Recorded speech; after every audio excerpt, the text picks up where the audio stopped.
Our first exclusive stun character Qingyi will be dropping in a week from now, and after the small showcase from the 1.1 livestream, I'm sure many players are considering if they should summon for Qingyi and what they would require to be prepared for Qingyi's release. So I'll be going through the Ascension materials required to max out Qingyi, team synergies, viable W engines, disk drive sets to build, and ultimately, should you summon for Qingyi? Just before we jump into it, would really appreciate it if you could subscribe to the channel for more ZenlessZoneZero content and drop a like if you enjoyed the video. Now, as for the Ascension materials required to max out Qingyi, to reach level 60, you will need 4 basic stun certification seals, 32 advanced stun certification seals, and 30 buster certification seals. For Qingyi skills, you will need 25 basic shock chips, 75 advanced shock chips, 250 specialized shock chips, and 5 hamster cage passes. However, the hamster cage passes are only needed for the last upgrade on a skill, and you wouldn't have many since we can only obtain them through events and the battle pass, so you can pretty much overlook them. Lastly, for the core skills, you will need 60 ethereal pursuits from the expert challenge and 9 living drives from the unknown corruption weekly boss. Then along with all of these materials, you will need 3.7 million dennies. Now moving on to Qingyi's team synergies, Qingyi is an electric stun character just like Anby. However, unlike Anby, Qingyi's core skill allows her to synergize with teams that have either an attack type character or a character from the same faction, opposed to teams that have either a character of the same attribute or from the same faction. So Qingyi would have even more team flexibility than most characters since she isn't locked to an attribute and can play on any team with an attack type character. As for Qingyi's best team, it would definitely be alongside her partner Jiyan and Nicole as a support. Given Jiyan is an attack type character, it would activate Qingyi's second core skill, which enables Qingyi's basic attacks to deal 20% more days, and would obtain an attack boost of up to 600 flat attack depending on her impact. So Qingyi would be dealing much more damage along with stunning enemies a lot quicker, making this core skill insanely valuable. Also, Qingyi does provide Jiyan with a bit more team flexibility, since Jiyan requires a stun character for her first core skill to work more efficiently and either a support character or a character from the same faction to activate the second core skill. So Qingyi being able to fulfill the requirements of both core skills allows you to place any other character in the third slot alongside Jiyan and Qingyi.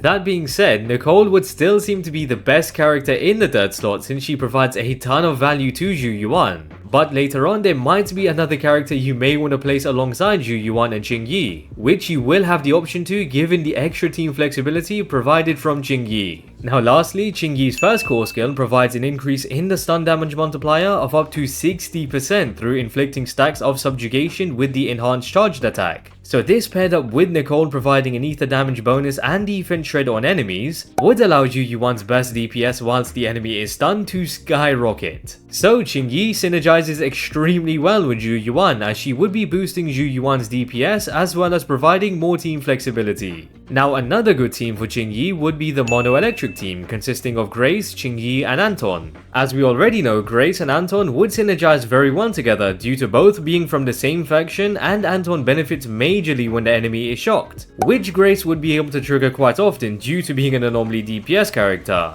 Now since Anton is an attack type character, he would also activate Qingyi's second core skill, providing her with an increase in days and damage through her basic attacks. So the team would synergize quite nicely, and due to Grace's core skill, the entire team would be able to deal up to 36% more shock damage after Grace uses her EX special attack on an enemy, which means you can rely on all 3 characters to deal good damage. Now another variation of the mono electric team that you wouldn't be able to use until after Qingyi's banner, but I think would be worth mentioning, would be Grace, Qingyi and Seth. Seth, being an electric defense type character, will be of the same faction as Qingyi and so removes the requirement of an attack type character to activate Qingyi's core skill. So you will have the choice to switch to more survivability with Seth or more DPS with Anton. But either way, both mono electric teams would synergize very well together. Now showing off Qingyi's insane team flexibility, you could even place her on a team with Ellen and Sokaku if you wanted, as Ellen would be the attack type character to fulfill Qingyi's core skill requirement. So if you don't have Lycan or you just don't want to play him on the mono ice team, Qingyi would be a great alternative, even though Lycan might still be better due to his ice resistance shred. Now the last example of a team where Qingyi can fit into perfectly would be alongside Soldier 11 and Lucy, since Lucy and Soldier 11 would synergize from being the same attributes, and Qingyi would have Soldier 11 to activate her core skill. So Qingyi can really fit into any team with an attack type character, and would boost their burst damage significantly with the 60% stun damage multiplier increase. So it goes to show how much value Qingyi truly holds and the sort of longevity she will have throughout the game.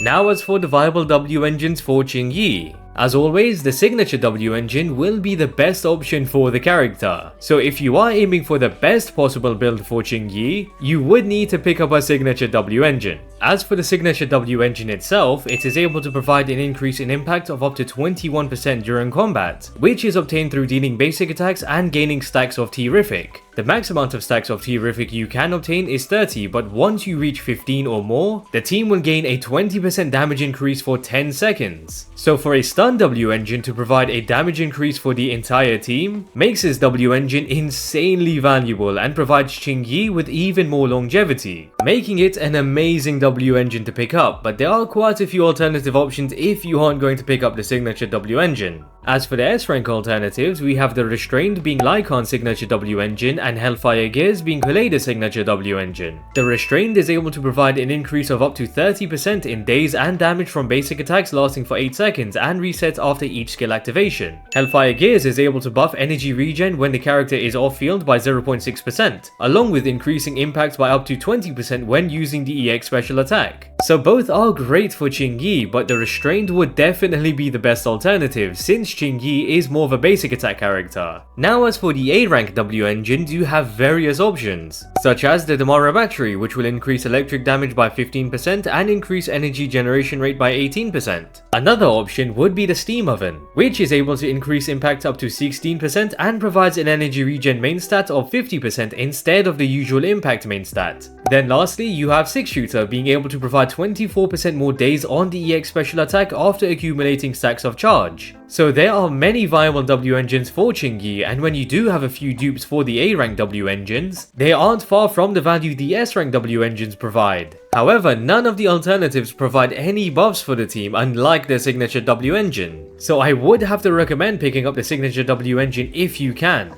But if you can't, then there are plenty of alternatives to use. Now the disc drive sets should be pretty straightforward. Qingyi's best disc drive set would be the Shockstar Disco set without a doubt, given it's the dedicated set for stun characters. As a 2-piece, it will increase impact by 6%, and as a 4-piece, it would allow basic attacks, dash attacks, and dodge counters to inflict 20% more days. So considering Qingyi deals a lot of basic attacks to build days on enemies, she would be able to fully utilize the 4-piece bonus effect, making it the best overall disc drive set. Now as you are farming for this set, you are also able to obtain pieces from the Thunder Metal disc drive set, which is a set made for electric characters. So conveniently, you would be able to use a 2-piece Shockstar Disco set along with a 2-piece Thunder Metal set, which would definitely be a viable build since Qingyi would be dealing 10% more electric damage along with obtaining a 6% increase in impact. So you can use a 2-piece of both sets until you have built a solid 4-piece Shockstar set. Now as for should you summon. Qingyi will be our first exclusive stun character and already looks to be the best stun character in the game, as she is able to provide a massive 60% stun damage multiplier increase for the team, along with having insane team flexibility as all she needs is an attack type character or a character of the same faction. So players that need another stun character or just simply want a better stun character than the only free to play option we have right now being Anby, would have no regrets in picking up Qingyi, especially if you are going to pick up a signature W engine, since it's literally a support type W engine but for a stun character instead, which makes it extremely valuable. Additionally, if you have pulled Zhu Yuan, you would have even more of a reason to pull for Qingyi since they synergize extremely well together. That being said, Anby is still a strong stun character and works perfectly well. So as great as Qingyi is, Anby is still a solid option that you can definitely run as an alternative. Now lastly, given Jane Doe is dropping right after Qingyi, I assume many players may want to prioritize picking up Jane Doe instead, since she does seem to provide much more value as a character given her role as an anomaly DPS, and especially due to her assets. So it won't be easy since both Qingyi and Jane Doe hold a ton of value, meaning you will need to consider what will be best for your account. And with that, I hope you guys enjoyed the video. Would really appreciate it if you could subscribe to the channel for more ZenlessZoneZero content, and if you enjoyed the video, drop a like. Also drop a comment down below on whether you will be picking up Qingyi or will you be skipping. And yeah, hope to catch you guys later.